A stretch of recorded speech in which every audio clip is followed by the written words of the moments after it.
안녕하세요. 결혼한 지 3년이 조금 넘은 20대 여성입니다. 아이는 아직 없고요. 오늘은 제가 왜 계모인 시모와 손절을 하게 되었는지 말씀드리려고 합니다. 동갑내기 남편과 대학 시절에 만나 5년 넘게 연애를 하고 3년 전 남부럽지 않은 결혼식까지 올렸습니다. 사실 처음에는 좋은 친구 사이로 지내고 있었어요. 하지만 친구로 지낸 지 1년이 좀 지났을 무렵 남편이 저에게 여자로 보인다면서 자기 여자친구가 되어달라고 하더라고요. 저는 당연히 남편이 평소처럼 장난을 치는 줄 알았습니다. 하지만 남편 말이 자기가 힘들고 지칠 때 생각나는 사람이 저라는 거예요. 그러면서 꼭 저와 언젠가 결혼하고 싶다며 자기를 남자로 봐달라고 하더라고요. 사실 남편은 키도 크고 인물도 좋아서 언제나 여학생들에게 인기가 좋았어요. 하지만 저는 그에 비해 평범해서 딱히 다른 사람들의 주목을 받는 타입은 아니었습니다. 그런 상황에서 남편이 저에게 매달리니 저와 친한 친구들마저 이해가 안 된다며 저를 놀리곤 했어요. 그러다 저는 유학을 갔고 남편도 군대를 가면서 어쩔 수 없이 서로 멀어진 시간이 있었습니다. 하지만 남편은 군대에서도 저에게 이메일을 쓰고 휴가가 나오면 제가 있는 곳으로 선물을 보내주는 등 지극정성이었어요. 결국 남편도 제대를 하고 저도 유학 생활을 마치고 한국으로 들어오면서 진짜 연인 사이가 되었습니다. 남편은 자기를 받아줘서 너무 고맙다면서 앞으로 평생 제 눈에서 눈물 나는 일 없게 해주겠다고 입버릇처럼 말했어요. 그리고 약속대로 남편은 늘 절 우선순위에 두었고 배려와 친절로 저를 대해주었습니다. 저희 친정부모님도 우리 딸 아주 공주 대접을 받고 연애를 한다며 좋아하셨고요. 그렇게 연애를 하다가 우연한 기회로 남편의 가정사를 알게 되었네요. 사실 남편 부모님이 다 살아계시고 여동생이 하나 있다는 정도로 알고는 있었지만 그 안에 어떤 사연이 있다는 건 모르고 있었어요. 그러다 한 번은 남편과 둘이 술을 마시게 된 적이 있는데 제가 왜 나를 그렇게 좋아하는 거냐고 물었습니다. 그랬더니 남편이 가족들이 주지 않는 사랑과 포근함을 저에게서 느꼈다는 거예요. 그 말을 듣고 사실 좀 놀랐습니다. 늘 저에게 아낌없이 사랑을 주는 남편이었기에 당연히 큰 사랑을 받고 자랐을 거라고 생각했거든요. 남편이 이어서 말하기를 친어머니는 남편이 어렸을 때 집을 나가셨대요.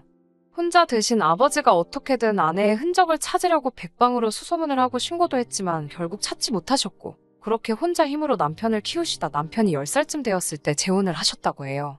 새어머니에게는 남편보다 3살 어린 딸이 있었는데 그때부터 남편이 소위 치여서 차별당하며 자랐나 봐요. 학교에서 힘든 일이 있어도 남자가 그런 것도 혼자 해결 못하냐며 핀잔을 주셨고 부모님이 오시는 행사에도 이따금씩 아버지 혼자 오실 뿐 어머니는 그 어디에도 계시지 않았다고 해요. 그래도 나를 늘 우리 아들이라고는 불러주신다며 멋쩍게 웃는 그 얼굴이 얼마나 슬퍼 보였는지 모릅니다. 아무튼 그렇다 보니 누구를 만나서 결혼을 하고 아빠가 된다는 상상을 할 수가 없었다고 해요. 그런데 저를 만나면서 가족을 꾸리고 싶은 생각이 들었다고 합니다. 저라면 아이에게도 자기에게도 아낌없는 사랑을 줄 것 같았다고요. 그런 남편의 이야기를 들으니 그동안 남편이 얼마나 힘들었을지 제 가슴이 더 아팠습니다. 그리고 그 자리에서 결심했어요. 다시는 그런 서러움을 느끼지 않도록 제가 더 사랑해줘야겠다고요. 작은 사업을 하시는 저희 친정 부모님과 달리 시부모님은 지금은 별다른 수입은 없다고 들었어요. 남편 말로는 가끔 아버님이 공사장에 나가서 용돈벌이 식으로 일을 하고 계시고요. 하지만 대부분의 수입은 아버님이 받으시는 연금이 전부일 거라면서 덧붙이기로 사실 자기는 잘 모른다고 했어요. 대부분 새어머니가 관리하다 보니 자기가 파악하기도 좀 힘들다고요. 그래서 결혼할 때도 좀 힘들게 시작해야 할 수도 있을 것 같다고 솔직히 이야기하더라고요. 사실 연애하는 동안 남편이 경제적으로 넉넉하지 않다는 건 벌써 눈치채고 있었기 때문에 오히려 미리 사실대로 말해줘서 고맙더라고요. 저는 남편에게 누구나 힘든 시절은 있는 법이니까 이제 우리 둘이 힘을 합쳐 열심히 살면 된다고 걱정하지 말라고 말해줬어요. 남편은 제 손을 잡고 눈물을 흘리며 정말 너 같은 여자가 자기 인생에 찾아와줘서 너무 기쁘고 행복하다며 앞으로 어떻게든 저 하나만큼은 책임지고 세상에서 제일 행복한 여자로 만들어주겠다고 다짐을 하더라고요. 사실 돈이라는 게 있다가도 없고 없다가도 있는 거잖아요. 많으면 편하고 좋겠지만 없으면 벌면 되니깐요. 반면에 저에게 이렇게 큰 사랑을 주는 사람은 제가 따로 돈으로 살 수 있는 게 아니니까 비교할 수 없는 거라고 생각했어요. 남편의 사정을 진작부터 알고 계시던 친정 부모님도 돈 같은 건 걱정하지 말라고 하시면서 부족한 건 우리가 도와주면 되는 거고 넌 앞으로 우리 아들이나 마찬가지니까 마음 편하게 살라고 남편을 다독여 주셨습니다. 남편은 정말 자기는 로또 맞은 거나 다름없다면서 기뻐했고요. 그렇게 저희 부부는 결혼을 하게 되었습니다. 사실 남편의 개인적 상황이 그렇다 보니 5년 넘게 연애를 하면서도 남편의 가족을 만날 일은 없었습니다. 그러다 본격적으로 결혼 이야기가 나오면서 처음으로 시부모님을 만나게 되었어요. 남편에게 들은 것도 있고 그렇다 보니 부담스러웠던 것도 사실이에요. 그래서 큰맘 먹고 백화점 가서 단정한 정장도 사고 첫 인사에 들고 갈 선물도 사고 많이 신경을 썼습니다. 남편은 무리하지 말라고 했지만 그래도 남편 집에 가는 첫 인사인데 잘 보이고 싶은 게 당연하잖아요. 막연히 시모와 예비 신우가 저를 좋아해주면 좋겠다는 생각도 했어요. 내가 예쁜 짓을 많이 하면 우리 남편도 예쁘게 봐주지 않을까 그런 계산도 있었고요. 하지만 제 예상은 처음부터 보기 좋게 산산이 조각나 버렸습니다. 시댁에 도착해서 들어가니 시모랑 신우가 거실 소파에서 일어나지도 않고 저를 쳐다보며 왔니? 들어와라라며 차갑게 인사를 하더라고요. 저는 일단 집 안으로 들어가 이거 하면서 사간 꽃바구니랑 화과자를 내려놓았어요. 신우가 힐끗 보더니 어차피 시드는 거 뭐 저런 데다 헛돈을 쓰지 이러면서 들으라는 듯이 한 소리를 하더라고요. 그러더니 시모는 너 어른들한테 단 게 얼마나 안 좋은지 몰라서 이런 걸 먹으라고 사왔냐며 우리 아들이 맹꽁이 같은 여자를 좋아하나 보내라며 비꼬는 거예요. 처음부터 이렇게 욕을 먹으니까 눈물이 핑 돌더라고요.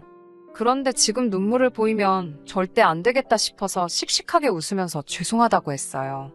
다행히 남편이 이러실 거면 그냥 데리고 나가겠다고 하니까 시모가 내가 며느리 될 애한테 말도 편하게 못하냐면서 아이고 미안하다 하시더라고요. 남편이 한숨을 내쉬니까 오빠는 너무 물러서 문제라며 신우가 미안해요 언니 한마디 하더라고요. 당연히 가짜 사과라는 건 알았지만 남편 체면도 있고 하니까 그냥 아니에요 하고 말았어요. 남편은 저를 소개하면서 얼마나 제가 좋은 사람이고 제가 자기한테 중요한 사람인지 몇 번을 강조하더라고요. 그러면서 아무리 며느리여도 딸이다 생각하고 사랑해 주셨으면 좋겠다고 신신당부를 했어요. 시모는 귀찮다는 듯이 적당히 하라면서 저더러 보통 여우가 아닌가 보네. 우리 아들을 저렇게 구워 삶은 걸 보면 이라고 하더라고요. 어른이 말씀하시는데 말씀이 너무 심하신 거 아니냐고 따질 수도 없고 답답하고 화도 났어요. 하지만 괜히 제가 한마디 했다가 남편이 더 난처해지는 건 아닐까 싶어서 꾹 참았습니다. 다행히 말씀 없이 듣고 계시던 시부도 거 좀 적당히 하라며 시모를 말려주셨고 그러자 시모가 아이고 알겠네요. 네네 빈정거리며 방으로 들어가 버렸어요. 신우도 시부에게 아빠는 왜 엄마한테만 뭐라고 하냐면서 입술을 내밀고는 시모가 들어간 방으로 따라 들어가 버렸고요. 순식간에 어색한 분위기가 흐르고 제가 어떻게 해야 하는 건지 이 모든 게 저 때문인 것 같아서 좌불안석으로 앉아 있었습니다. 그때 시부가 신경 쓰지 말라면서 남편과 저에게 얼른 받으라며 통장 하나를 건네주시더라고요. 그러면서 남편에게 네 생일이 비밀번호라고 말해줬어요. 얼른 집어넣으래서 뭐냐고 물을 새도 없이 남편이 주머니에 쏙 집어넣었습니다. 그때 방문이 딱 열리면서 셋이서 뭘 그렇게 수근거리냐고 뭔 이야기를 했냐면서 시모랑 신우가 나오더라고요. 시부는 아무것도 아니라면서 밥이나 먹자고 자리를 털고 일어나시더군요.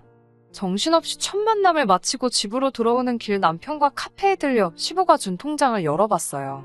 그 안에는 3천만 원이라는 큰 돈과 함께 시부가 쓴 편지가 한 통 들어있었어요. 우리 아들이 어느덧 이렇게 자라서 사랑하는 여자를 집으로 데려오다니 꿈만 같다면서 둘이 싸우지 말고 행복하게 지내라고 적혀 있었습니다. 더 못해줘서 미안하다는 말씀과 함께 저에게도 아들 잘 부탁한다고요. 오늘 처음 뵌 시부인데도 그 절절한 아들에 대한 사랑이 느껴져서 코끝이 시큰해지더라고요. 남편도 눈이 벌게져서 금방이라도 울 것만 같았어요. 저는 남편에게 우리 아버님한테 잘하고 살자 진짜로라고 말하며 남편 손을 꼭 잡아주었습니다. 친정 부모님께 이 일을 말씀드리니 귀한 돈이니까 함부로 쓰지 말라며 좋은 사돈을 만난 것 같다고 좋아하시더라고요. 그런 친정 부모님께 차마 시모와 신우가 저를 어떻게 대했는지는 털어놓을 수가 없었습니다. 그렇게 남편과 저는 결혼식을 올렸고 친정 부모님이 원래 가지고 있던 소형 아파트에서 신혼살림을 시작할 수 있었습니다. 월세 안 내고 사는 대신 열심히 돈 벌고 모아서 독립하라는 친정 부모님의 배려였어요. 그렇게 신혼살림을 시작한 지 한 달쯤 지났을 무렵이었습니다. 집안일을 하고 있는데 시모에게 전화가 오더라고요. 전화를 받으니 다짜고짜 이따 저녁에 남편하고 시댁으로 오라고 했어요. 제가 무슨 일이시냐고 물으니까 이따 와서 이야기하자면서 전화도 딱 끊어버리셨습니다. 제가 남편에게 전화해 아무래도 심각한 일인 것 같으니 늦지 않게 집에 오라고 신신당부를 했어요. 남편과 시댁에 도착하니 시부모님과 시누 모두 저희를 기다리고 있었습니다. 그런데 예전과는 다르게 시모가 저에게 너무 따뜻하게 대해주는 거예요. 오느라 고생하지는 않았냐면서 갑자기 오라고 해서 미안하다고요. 그러더니 시누도 언니 하면서 저한테 말을 걸고요. 보통은 먼저 말을 거는 일은 없고 시비를 걸거든요. 제가 떨떠름해하면서 무슨 일 때문이시냐고 물었습니다. 시부는 고개를 푹 숙이고 아무런 말도 하지 않고 있었어요. 그러자 시모는 네 시아버지가 암에 걸렸다면서 한숨을 푹푹 내쉬는 거예요. 저와 남편이 놀라서 아버님을 바라보면서 이게 무슨 소리냐고 소리쳤습니다. 그러자 시모가 병원에서 다 검사하고 확인한 거라면서 이제 어떡하면 좋겠냐고 난리였어요. 제가 지금 몇 끼냐고 물으니 그런 건 모르겠고 나도 이제 다 늙었고 네 시누 시집도 가야 되는데 아픈 사람을 어떻게 돌보냐고 한탄을 하더라고요. 집에 아픈 친정아버지가 있다고 그러면 어떤 남자가 우리 딸을 좋아하겠냐면서요. 그러면서 저희더러 시부 병간호 좀 하라고 하더군요. 그 소리를 듣고 남편을 흘끗 쳐다봤는데 남편은 저를 바라보며 곤혹스러운 표정을 짓고 있었어요. 저는 남편이 그래도 시부에게 많은 의지를 하고 산다는 것을 진작부터 알고 있었기 때문에 매정하게 그렇게는 못하겠다고 할 수는 없었어요. 그러고 싶지도 않았고요. 그래서 제가 시부의 손을 잡으며 걱정하지 마시라고 저랑 같이 열심히 치료받고 건강해지시면 된다고 말씀드렸어요. 그러자 시부가 저를 바라보며 시집 온 지 얼마나 되었다고 내가 이렇게 짐덩어리가 되었다면서 미안하다고 하시는 거예요. 그런 저희를 보면서 시모는 아이고 눈물 나네라며 빈정거리기 바빴고 시누는 관심도 없다는 듯 핸드폰만 보고 있었습니다. 이런 두 여자랑 사시는 시부의 인생이 얼마나 외로웠을까 짐작조차 할 수 없었습니다. 다만 하루빨리 이 집에서 시부를 모시고 나와야겠다는 생각만 들더라고요. 그렇게 그 길로 시부짐을 챙겨서 저희 집으로 모셨습니다. 다행히 소형 아파트였지만 남는 방도 있었고 친정 부모님도 그게 자식의 도리고 사람의 도리라면서 잘했다고 하시더라고요. 그렇게 시부를 모시고 온 뒤 병원을 다니기 시작했습니다. 다행히도 2년간의 투병 생활 끝에 시부의 건강은 눈에 띄게 호전되었어요. 100%의 완치는 아니었지만 그래도 이제 거의 예전처럼 생활하실 만큼 좋아지셨습니다. 물론 투병 생활은 서로 힘들고 고통스러운 시간의 연속이었습니다. 특히 첫 수술 때와 항암 치료를 하실 때 괴로워하시던 시부의 모습을 생각하면 지금도 제가 다 눈물이 나요.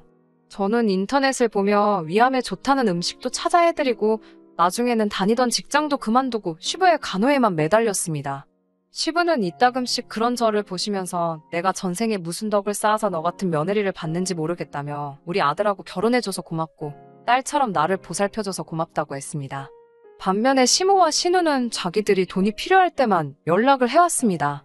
그나마 쥐꼬리만 해도 생활비 갖다주는 사람이 없으니 굶어 죽게 생겼다면서 돈 좀 달라고 하더라고요. 이런 사실을 아버님이 아시면 가뜩이나 아프신데 얼마나 더 외롭고 힘드실까 싶어서 저는 잘 지내시냐고 전화가 왔었다고 거짓말을 해야만 했어요. 그리고는 제가 직장 생활을 하면서 모아두었던 돈을 조금씩 헐어서 시모에게 드렸습니다. 몇몇째 친구들은 저더러 바보라고 했어요. 저도 사람이니까 가끔은 내가 왜 이렇게까지 해야 하나 싶기도 했습니다. 하지만 딱 시부의 투병 생활이 끝나고 몸이 회복될 때까지만 참자고 생각했네요. 친정 부모님도 처음과는 달리 제 생활을 답답하게 느끼시는 것 같았어요. 사실 어떤 친정 부모가 자기 딸이 결혼하자마자 시부 수발드는 상황을 좋게만 볼 수 있겠나요? 그러다 얼마 전 집안이 뒤집힐 만한 사건이 있었습니다. 시부의 건강이 대부분 회복되면서 시부가 집으로 돌아가고 싶다고 하셨습니다. 그래서 모시고 원래 사시던 아파트로 돌아갔어요. 가기 전에 시모와 시누에게 오늘 시부를 모시고 간다고 몇 번이고 문자도 하고 전화도 했는데 답장이 없더라고요. 그래서 어쩔 수 없이 저와 남편이 시부를 모시고 먼저 집으로 갔습니다. 집에 도착했더니 시모랑 시누가 TV를 보고 있었어요. 그러더니 갑자기 집에는 왜 왔냐며 놀라더라고요. 제가 몇 번이고 연락을 드렸는데 답장이 없으시길래 그냥 왔다 하자. 시모가 당황하더니 내가 핸드폰을 잃어버려서 번호를 바꿨다고 그러는 거예요. 그런데 거실을 보니 여행 가방이 2개가 나와 있더라고요. 제가 어디 가시냐고 물으니 여행 가서 바람 좀 쐬고 오려고 한다고, 집에만 있으니까 너무 갑갑해서라며 말끝을 흐리더라고요. 그런 시모의 모습을 보는데 제가 더는 화를 참을 수가 없었어요. 남편도 마찬가지였던 것 같아요. 제가 한마디 하려고 하자 저더러 참으라고 하더니 어떻게 사람이 이럴 수가 있냐고 시모에게 남편이 소리를 쳤어요. 남편이 암에 걸렸는데 해외여행 갈 생각이 드냐고요. 그러자 시모도 지지 않고 다 나섰구만, 다 나섰으니까 집구석에 돌아오는 거 아니냐며 소리를 질렀어요. 그러면서 너는 내가 괴물하고 그러니까 다 색안경을 끼고 보는 거라면서 네 아버지가 죽은 것도 아닌데 내가 왜 여행을 못 가냐고 난리더라고요. 이런 모습을 보고 있는 시부를 어떻게든 일단 데리고 나가야겠다 싶어서 제가 시부에게 일단 나가자고 했어요. 그러자 시부가 제 손목을 딱 잡으시면서 아니다, 아가. 이제 내가 결정을 내려야겠구나. 라고 하시더니 다 그만하고 이리 앉아보라고 하시더군요. 시부는 시모를 말없이 한동안 쳐다보더니 당신은 내가 죽기를 바라지 않았어라고 묻더라고요. 그러자 시모가 무슨 그런 말이 있냐면서 정신줄 놨냐고 따지더라고요. 그러자 시부가 그런데 왜 저번에 내 병실에 와서 딸이랑 그런 소리를 했냐고 묻더라고요. 저도 몰랐던 사실인데 시부가 자는 줄 알았던 시모와 신우가 아니 그래서 안 죽는다는 거야? 그럼 사망보험금 못 받는 거야?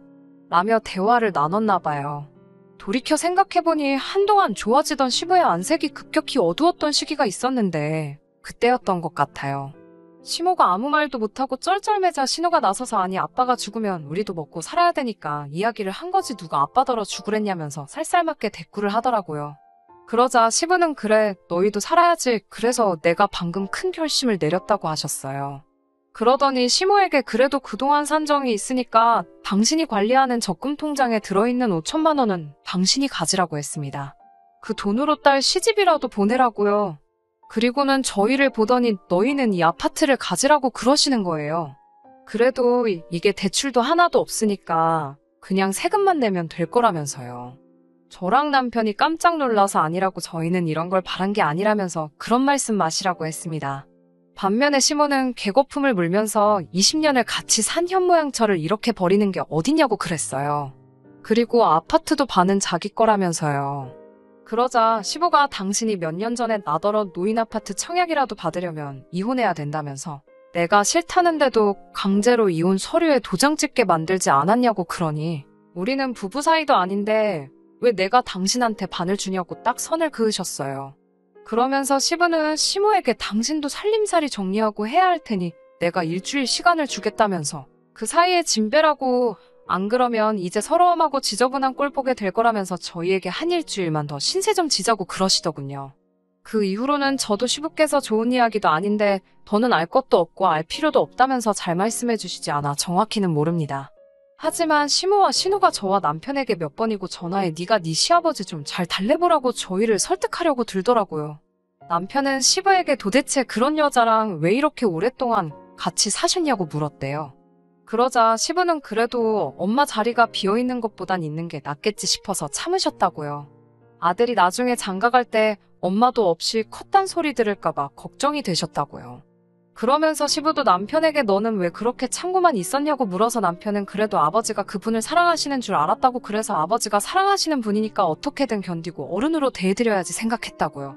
서로의 마음을 확인한 부자가 서로 엉켜 안고 눈물을 흘리는 걸 보니 며느리이자 아내인 제 마음도 말로 표현할 수 없을 만큼 벅찼습니다. 결국 시부의 뜻을 이기지 못한 시모는 시부에게 매달려 1,000만 원 더 받아서 신우를 데리고 집을 떠났습니다. 그리고 그 아파트로 저희 부부가 이사를 했어요. 근처에 작은 방 얻어서 혼자 살겠다며 며느리 시집살이는 죽어도 못 시킨다는 시부를 제가 어르고 달래서 지금은 셋이서 같이 살게 되었습니다. 제가 주말에 친구라도 만나고 오는 날이면 두 남자가 청소며 빨래도 해놓고 가끔 요리도 해놓더라고요. 친정 부모님도 저더러 이제는 정말 시집 잘 갔다면서 이제 아무 걱정도 없다고 하셔요. 저 요즘 정말 행복합니다. 끝까지 들어주셔서 감사합니다. 오늘의 사연은 여기까지입니다. 구독과 좋아요, 알람 설정 부탁드리고 더 좋은 사연으로 다시 찾아뵙겠습니다. 감사합니다.